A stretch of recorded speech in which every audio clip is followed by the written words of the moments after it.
Yeah, we met in the UK actually. I met her in London. We just bumped into her really, and we got talking. And initially, we didn't date very much because she lived 4 hours drive away from me. 5 if the traffic's bad. Yeah. So we dated maybe once a month for a while, and I was kind of gauging her, and I'm sure she was gauging me to see if it was going to be something serious. And yeah, once we sort of realised it was going to be something, it could be something. I invited her to move to Somerset with me, and at the same time, her son Malachi was here in Uganda because she was working a lot. So I said to her that let's take you away from that environment and bring Malachi back to join you in the UK. I actually proposed to Debbie in the Maldives. Okay. I took the girl on holiday there, and then I proposed engagement ring. So we actually had the wedding in the same venue that I proposed because we really liked it. And how it worked was that Debbie basically organised the quadrilla and took control and did everything there, and I just tell me where I need to be and when. It's as simple as that. And then the Maldives was my gig. So I organised the Maldives, basically from top to bottom. Yes. And then Debbie just had to be told where to be. So yeah, that was my gig. And it was lovely, yeah. Maldives, the weather's beautiful and it's a beautiful place. And the hotel that we stayed at was a 5-star Sheraton. Yeah, they really looked after us. So it was pretty easy to organise at the Maldives. The arrangements leading up to it was the challenge. And there were, there was a lot of conversations about who was going to go, who's not, who's available, how it's going to work. Sure. So that caused a few headaches for me and Debbie leading up to the wedding. It's one of the things I admired so much about Debbie, because she was working 4 jobs in the UK. And I'm like, I've never seen anyone do that before. 4 jobs? When I met her, she had 4 different jobs. Yeah. Okay. And working hard.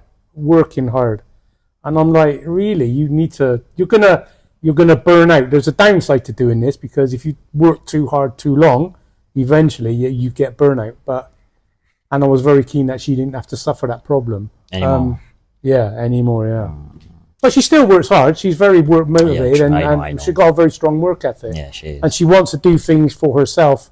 That is where she's using her talents and skills and knowledge to good effect. Not someone's providing her a good life, which I do provide, obviously, but she wants to do something independent, so she can stand in front of him and say, I do my thing. If Michael died,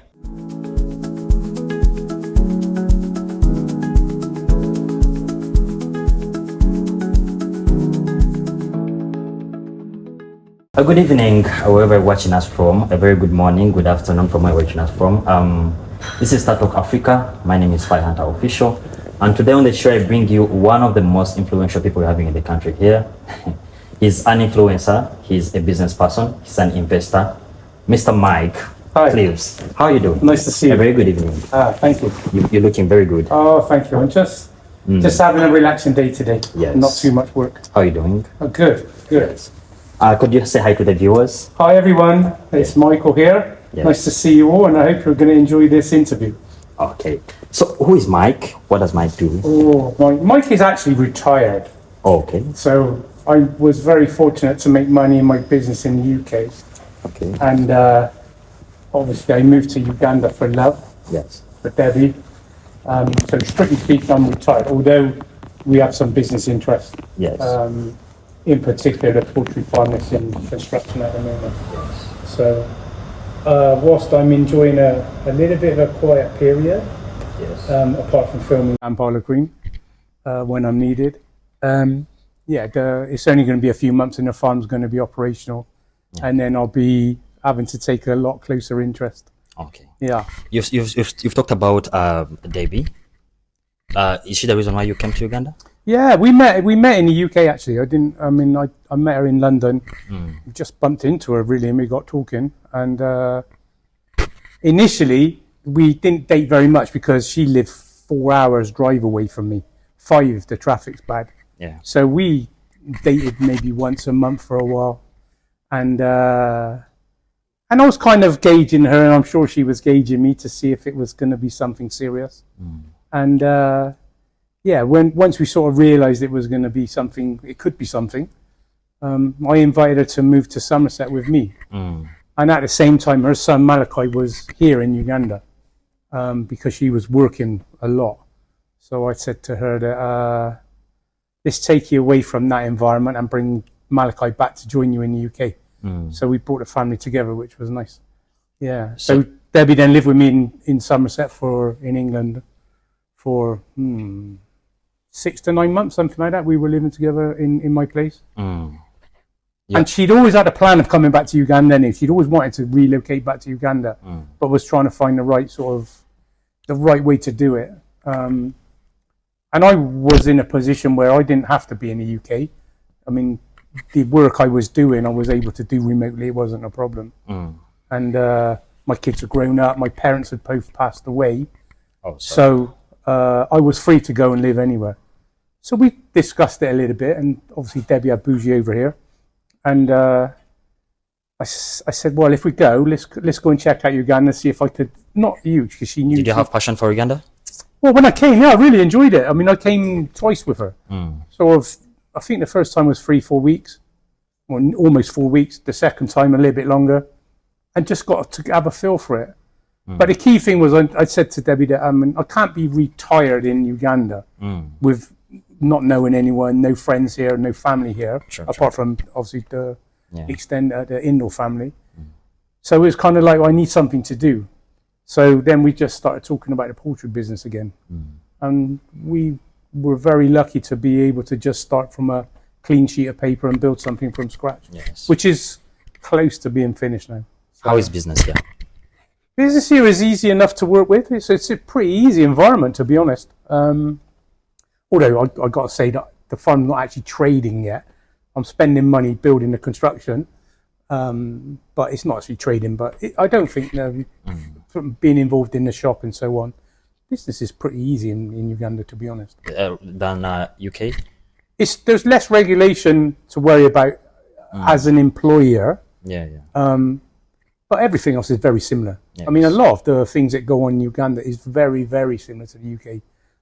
Tax law, business tax, all of that stuff, regulation, trading license. I mean, you name it, it's very, very similar in the UK. They might have different names, but they're the same thing. Okay. Apart from being a husband to Debbie, people have known you for Kampala Creme. How did you what was it like? How did you get in? Well, that was a surprise actually to me, both me and Debbie. While we were planning our move back to Uganda, and actually I think we really got to the point we'd finished our plan. So we planned to sell the house in the UK, sell the business, clear out the financial stuff that was there. And then as we were getting close to finishing that, Debbie got a call from Judith Anna and said, look, would you like to be involved? So we sat down and discussed it and said, well, seems like an interesting thing to do. It'd be fun, whatever. Let's give it a go. And and then I wasn't expecting to do as much as I did. And to be honest, in the first series, there was a lot of circumstances because one of the cast members left and it took them a while to find a new one. There had to be a lot of time filled. So me and Debbie filled the time because we were available and couldn't do it. So we probably ended up with more camera time than was probably anticipated just through circumstances. So I certainly spent more time in front of the camera than I ever thought I would. Are you having fun with it? Yeah, it's fun. It's fun to do. It's hard work, trust me. Anyone who gets involved in, I'm sure, media and TV work, it's not all glamorous. There's a lot of hard work that goes behind the scenes.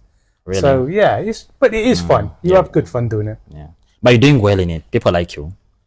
Well, so the producers and even the commissioning editor, who's based in South Africa, said, yeah, it seems like myself, amazingly, has a bit of a following in Uganda. And obviously not being true Ugandan at the moment, an aspiring Ugandan, obviously, it's quite amazing to me that people would actually be interested in what I'm doing and what I'm saying. Have you applied for citizenship in Uganda? I can't do it yet. So there has to be a period. I think because we're married, I think it's only 3 years, but I can't apply. But I will. So after 3 years, you can apply? Yeah. Okay. How was the life in the UK before meeting Debbie? Oh, my life in the UK before meeting Debbie. Okay, so let's say for up to 2019, it was very much work, work, work. It was building a business over there. And then me and my two partners were very fortunate to be able to sell our controlling interest and make some money, which was great. And then I pretty much retired at that point until COVID hit. And then I had to go back to work and work very hard to get through that period because like most businesses, there was a lot to deal with in that period. Yes. So I went back to work. It actually turned out to be a very good thing for my business over there because we were involved in immunization service for the National Health Service over there.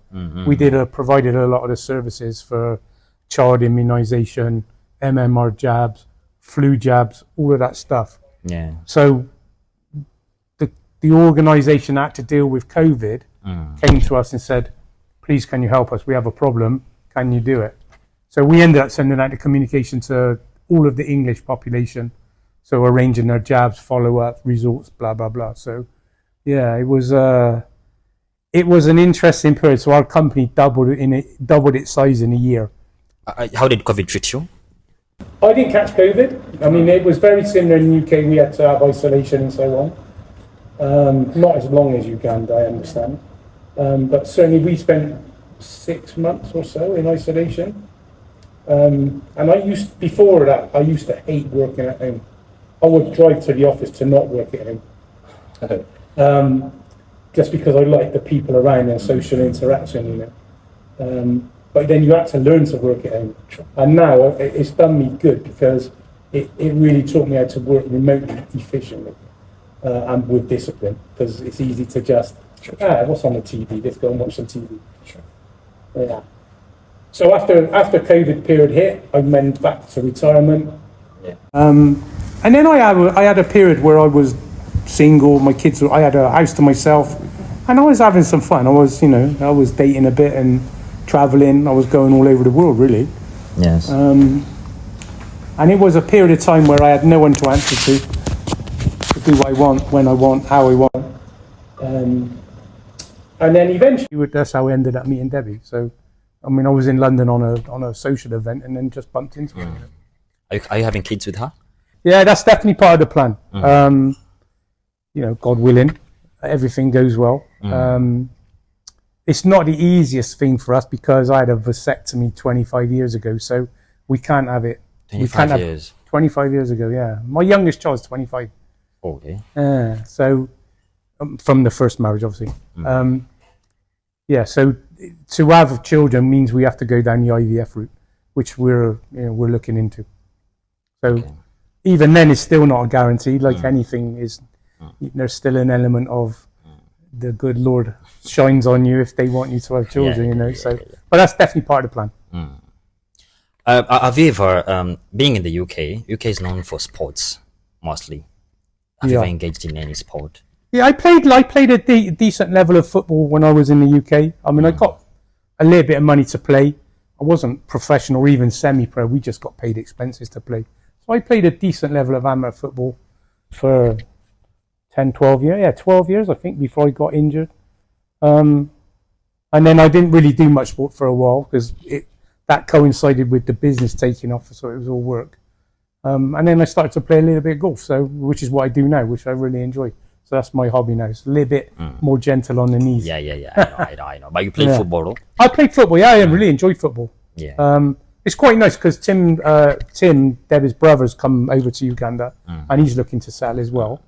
But he was involved with West Ham, so he's a very good player. Okay. And in fact, he's playing, I think now he's almost playing every day, training and playing. So it's good. I go and watch him sometimes. It's nice. But I miss playing myself. How did your family perceive Debbie as your fiancée at the moment? Well, my parents had both passed away, so that conversation never had to happen. My aunt, who I was probably closest to, my mum's sister, she met Debbie, and my cousins and so on in respect to that. And they loved Debbie, yeah, they really got on well. In terms of my children, that they This got nothing to do with Debbie really, but they, you know, obviously when I got divorced, or mum and dad got divorced, they were a little bit younger, so they took it a little bit of a while to get used to it, like all kids do, you know. They have to adapt to it. So, yeah, my eldest and my youngest, they came to the wedding in the Maldives. My middle one was unavailable, but she hasn't actually met Debbie face to face. So she's spoken on a video calls and so on, but still hasn't met face to face yet. I'm sure that'll happen in soon enough. But yeah, I mean, life goes on and it's a different world now. Let's talk about the wedding in Maldives. It was really nice. Wedding in Maldives. Who brought the plan of going to that place? Well, what happened was I actually proposed to Debbie in the Maldives. Okay. I took the girl on holiday there, and then I proposed engagement ring. So we actually had the wedding in the same venue that I proposed because we really liked it. And how it worked was that Debbie basically organised the quandula and took control and did everything there, and I just tell me where I need to be and when. It's as simple as that. And then the Maldives was my gig. So I organised the Maldives, basically from top to bottom. Yes. And then Debbie just had to be told where to be. So, yeah, that was my gig.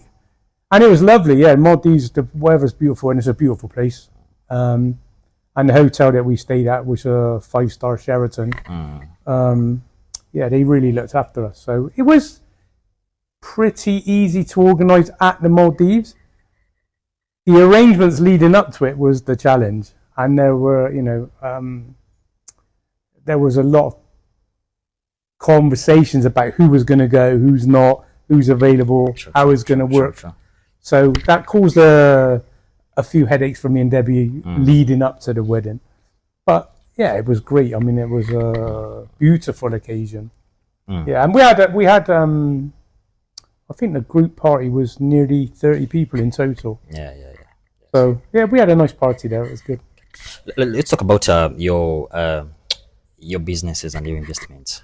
What do you think is the main factor that has made you successful in life, as for now? I think you can't get away from the fact that whatever you do, people that are successful, depends whether you call me successful or not. You are successful. It's all relative. Yes. But you can't get away from the fact to be successful, you have to work hard. That's the only advice I would give anyone. Hard work. You cannot, success is not delivered in a Christmas box.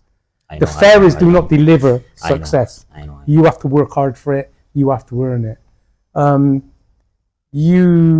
would say part of the thing that differentiates people that do well, they have a good living and so on, but then people that make that extra step is that they are more likely to be risk takers because you have to take some risk.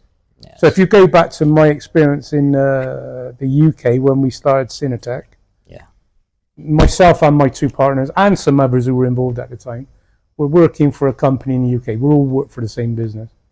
And the guys that own that company wanted to sell.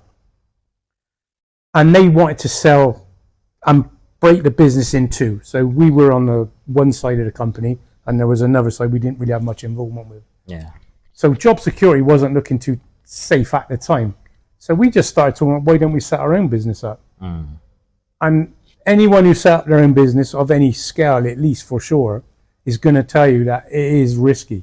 Those first few years doesn't take a lot before you could be out of business. You could get one bad debt, you can make one bad decision and it's game over. So it's a stressful period and some people are not prepared to take that risk. And let me tell you, that was 16, 18 hours a day, 7 days a week for years.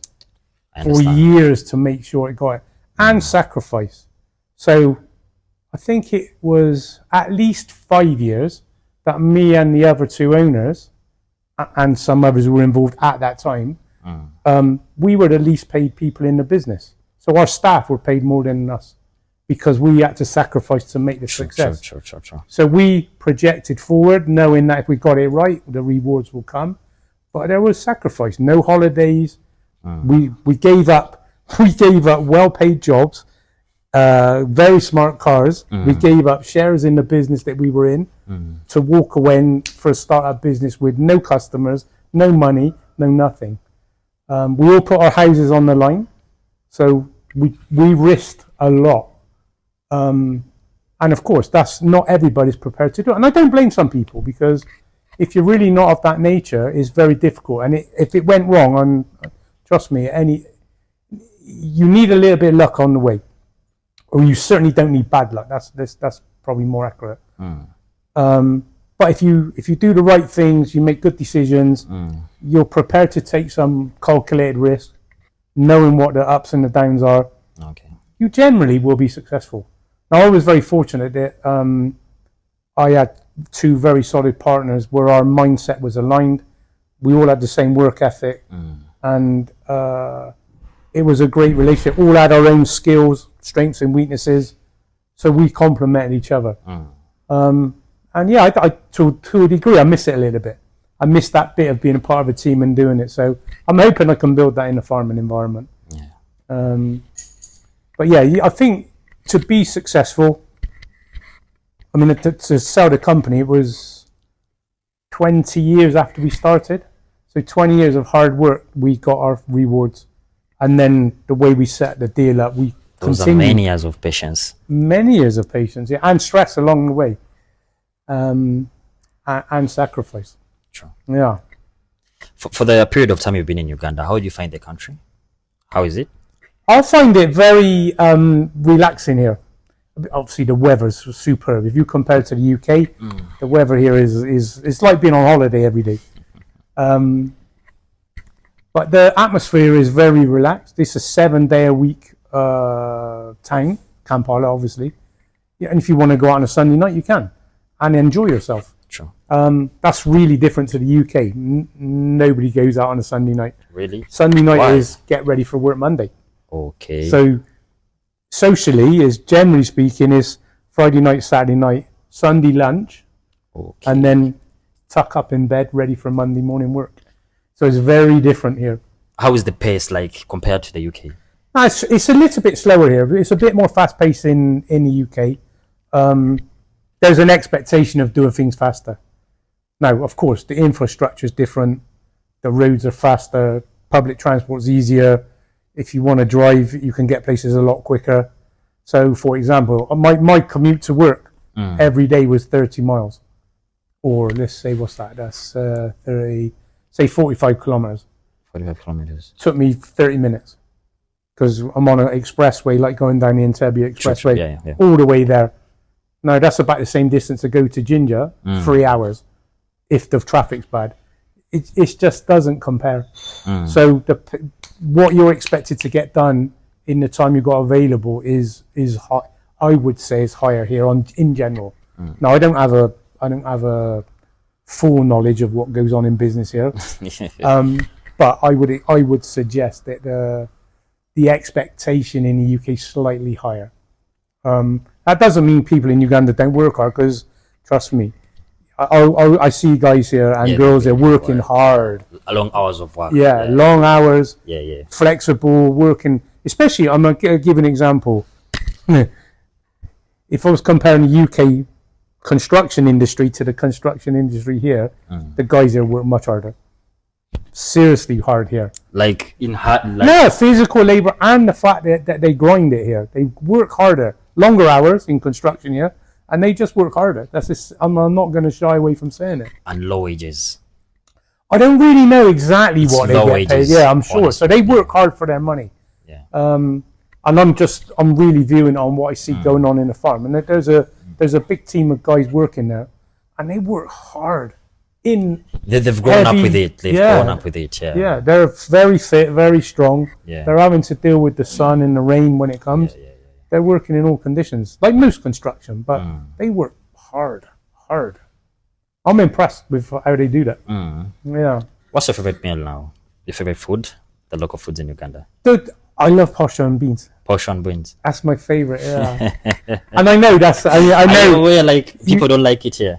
I know that a lot of people grow out of it. It's a school thing. It's every day almost. So, but for me, I never had it till I came to Uganda. So for me, it's a nice meal. I love it. I really like it. Yeah. Who does it for you? Oh, the staff do the food. Yeah. Does she cook for you? Has the baby cooks? Yeah. We when we were in the UK, she cooked every day. But obviously, part of our desire to come here is that the fact that your cost of living here overall is a little bit less, so it's easier to have staff. Now, that's a good thing from a social life perspective. Hold on, it's easier to have staff here in Uganda than... Oh my God! I've never had staff in all my life. I never grew up with staff. Really? Never had staff in all my life at all until I came here, and it's still taking me a while to get used to the drivers. Nothing. You do it all yourself. You don't have anyone to help you. Look, you can't hire anyone. Well, you can hire them, but it's very expensive. Okay. So if you imagine, let's do the mathematics a minute. Just give me a second. Okay. So let's say, I think minimum wage now is around 13,000. Minimum wage. Yeah. For a full-time worker, times 4.8-ish. It's probably a bit more than that now. So somebody working full-time, minimum wage 62,400,000. Minimum wage. So if you want per month, no, per year. Sorry, per year. Yeah. 62 million a year. That's minimum wage. And they're on contract. Well, you cannot employ people without a contract. So again, it's very rigid that cash economy in the UK doesn't exist. Really? It took me ages just to get used to carrying cash here. Really? I never carried cash ever in the UK. You just pay by card, everything. I still can't get used to the fact that you have to pay in advance for your electricity. Never done that in all my life. How? Because you have a meter and they send you a bill. They send you an invoice, you pay it. So you pay after. You don't pay in advance. You don't pay for any utilities in advance. So you don't pre-credit your phone, you don't pre-credit your gas, you don't pre-credit your electricity. I must admit, you get an invoice here for the water and other services, but for the apartment block, but you pay for your electricity in advance. I've never done that in all my life till I came here. Never. Now, how much cash do you move with? On average, I'm not telling anyone.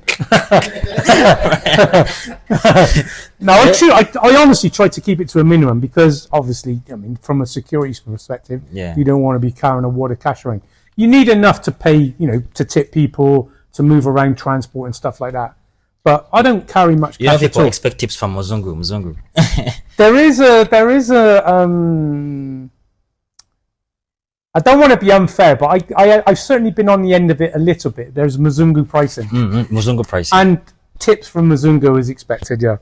Funny enough, I was talking to Tim about it in the car last night, and because he's English, but he's Ugandan, or Ugandan English, whichever way you want to look at it. He spent a lot more of his life in Uganda than in England than Uganda, like Debbie. So they're very used to the English ways of doing it. But even because his accent's slightly different to local, people expect him to tip as well, true. In a different way to the local people. So, and it's fine. I don't mind. I don't mind because I know people get paid low wages here. True. And you have to. Of course. I'm in a fortunate position. Yeah. So I don't really fuss about tipping there. Yes. Yeah. Okay. Talking about the Kampala Creme, does your family in the UK watch and be like? Well, unfortunately, they've seen bits and pieces of it, but Showmax used to be available in the UK. Okay, what happened? They cut the service there, so it's only available in Africa, from what I understand. So they can't actually watch it direct. So they see clips, they see all the social media stuff. Yeah, my son, funny enough, he saw the media release, which was Friday. The press conference? Yeah, the press conference. Yes. And he complimented me on my suit, so I got to give Elegant Choice. Yes. Keep an eye out for these boys. I give them a nod. But yeah, so he complimented. So they get to see bits and pieces, but they haven't actually seen the show in full yet. I'm sure. I think my son's going to come over with his partner either later this year or early next year. How was your first day shooting? Weren't you nervous? I was very nervous. Yeah, I'm not. I've become more accustomed to do it. But even in my role in the UK, I never was customer facing. Mine was all operational and backroom stuff. So I didn't really have to do much public speaking ever. And it is like anyone. People are very good at it, or they find it difficult to overcome it.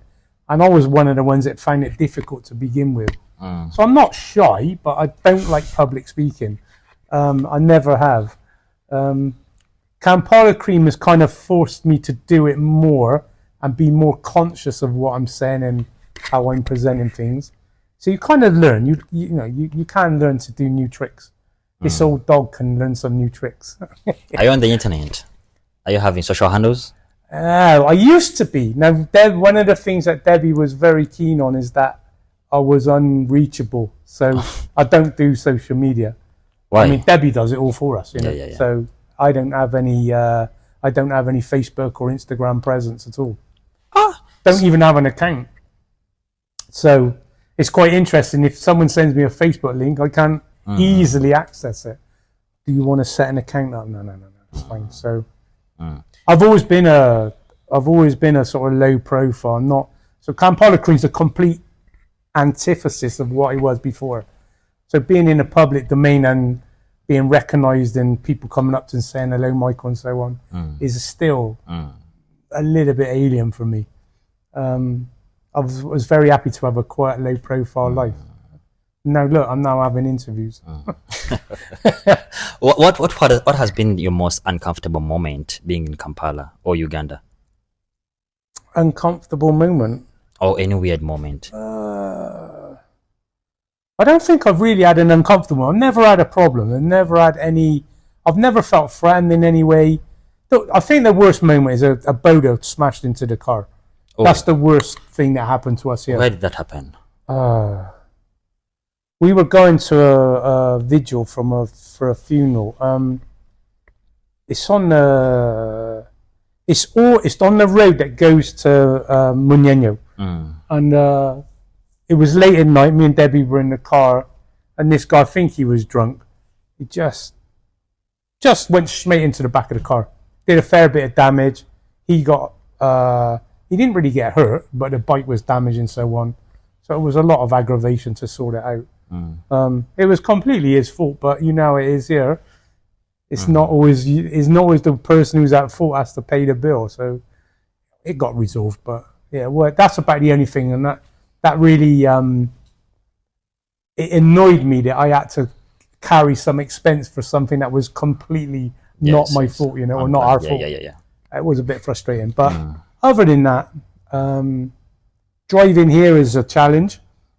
It's a little bit less. Driving here from where? I'll be kind and say it's less disciplined here. From where? From anywhere? Certainly from Europe. Okay. Anywhere in Europe. Okay.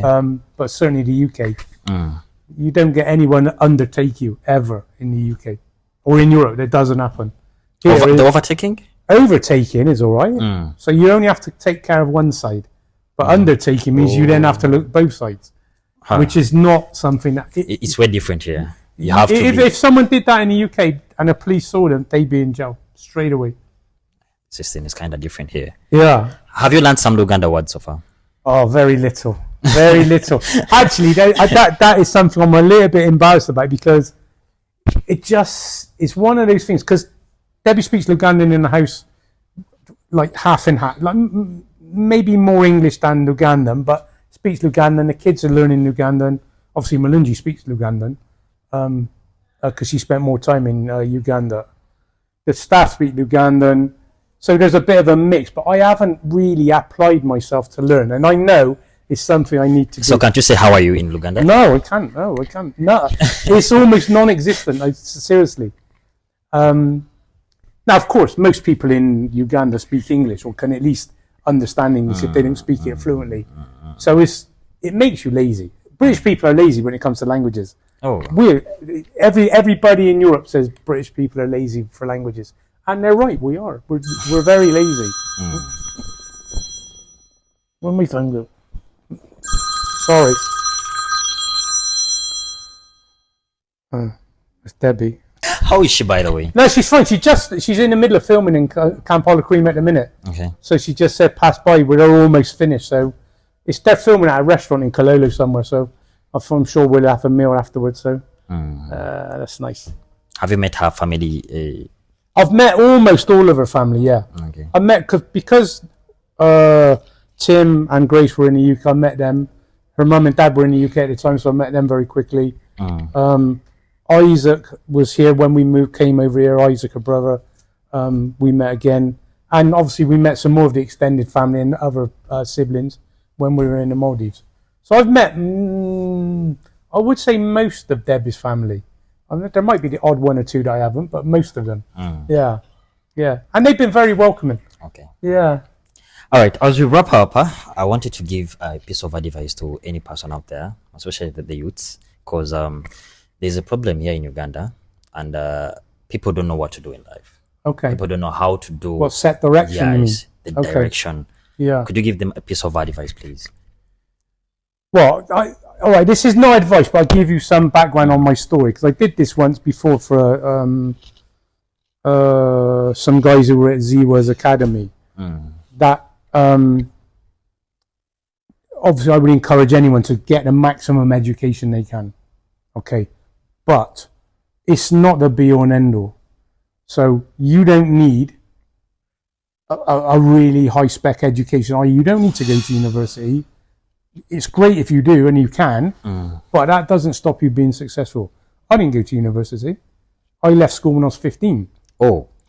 I was out of school at 15 because I was the youngest in my year. My birthday's at the end of August. Okay. And our terms go to August, or sort of 1st of September to the end of August. And I was the youngest in the year. So I actually left school at 15. I didn't go to university. I got an apprenticeship, learned a trade because I'm a qualified electrician. Not many people know that. Not that I've done it for a long time, but I know how to put a light bulb in. But that vocational training put me in good stead. So I'd say to anyone, like if they're not going to go to university, there's no opportunity, just don't lose heart because it's not the end of the world. And even if people go to university, they get a very good education. If they don't have a good work ethic, they don't want to work hard, they just think life owes them a living, they're going to get found out. It's not going to happen.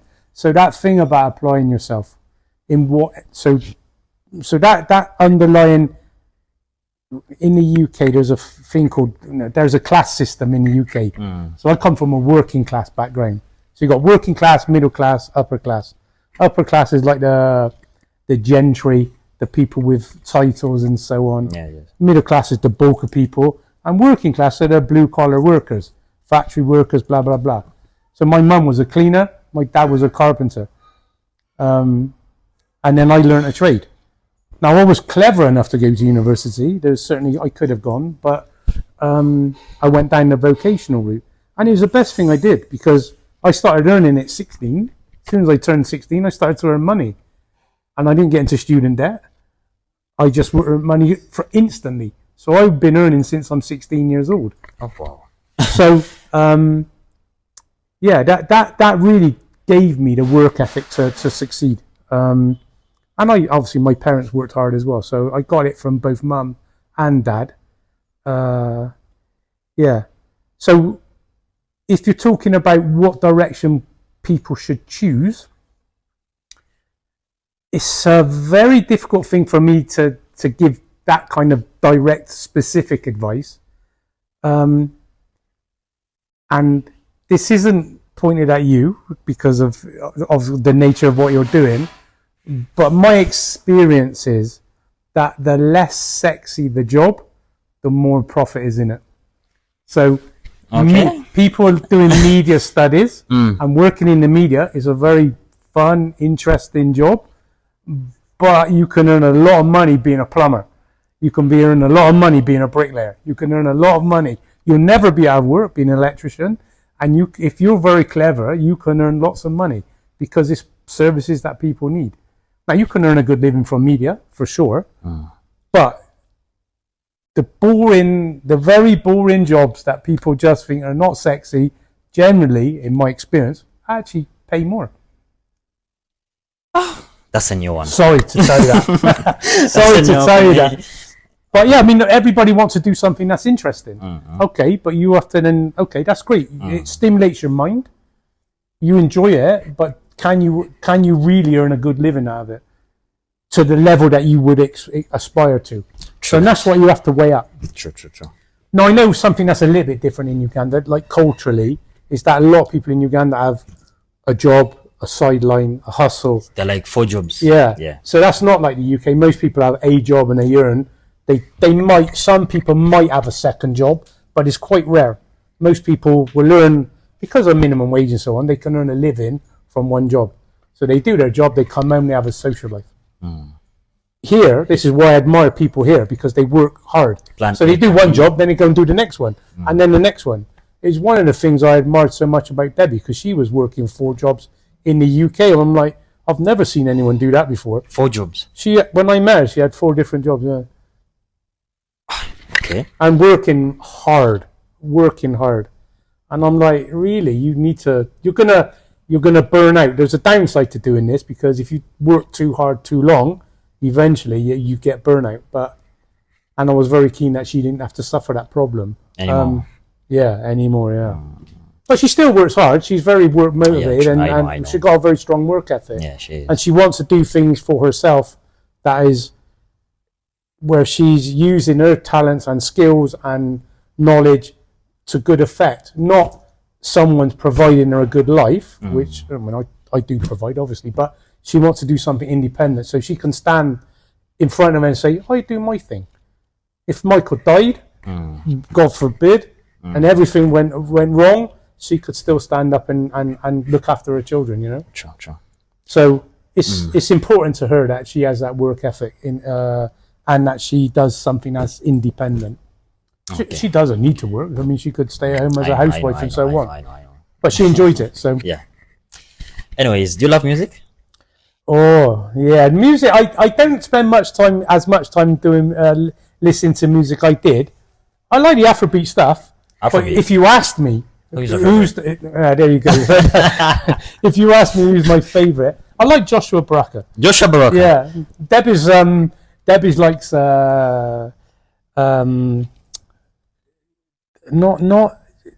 she likes Vinka, and she likes what's the other lady's name that we saw the other day? We met her at an event, and Deb was a bit of a fan, and I've forgotten her name. Who's that? Oh, I've forgotten her name. A local lady, and their music's good as well. I wish I could remember the name. Now you've seen how old an Englishman I am. What about artists from England? I actually like more indie music when I was there.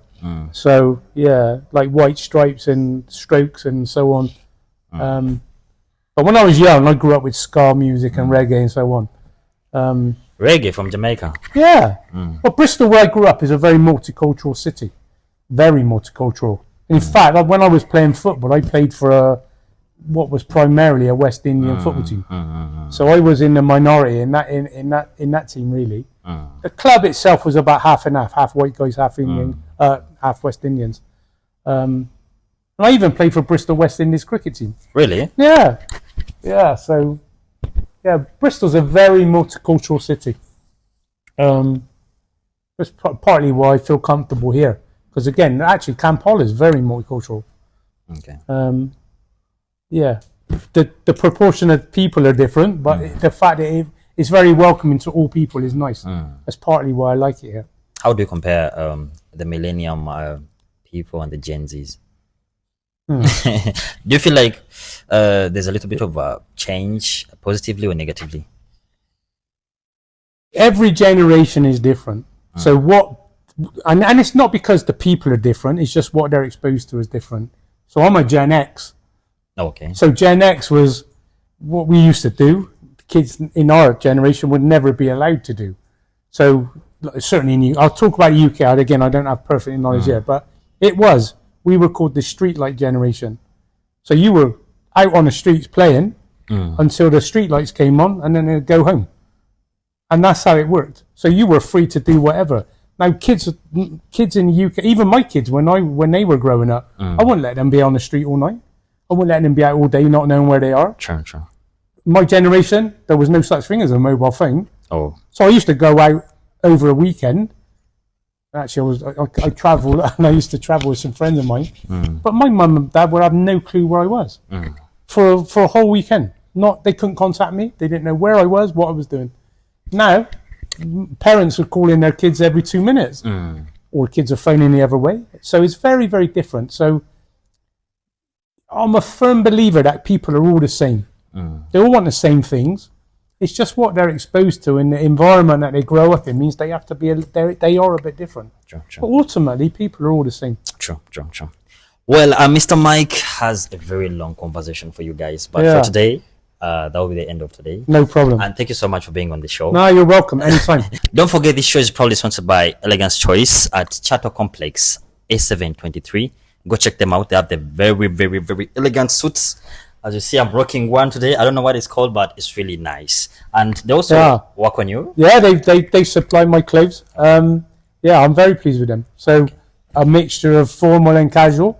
So yeah, go and check them out. They're very, very good. The Elegance Choice. Yeah. Thank you so much for being part of the show. Make sure you subscribe. Make sure you like and share. It's been Mr. Mike for you. No problem. Until You're next welcome. time, see you soon. Thank you. All right.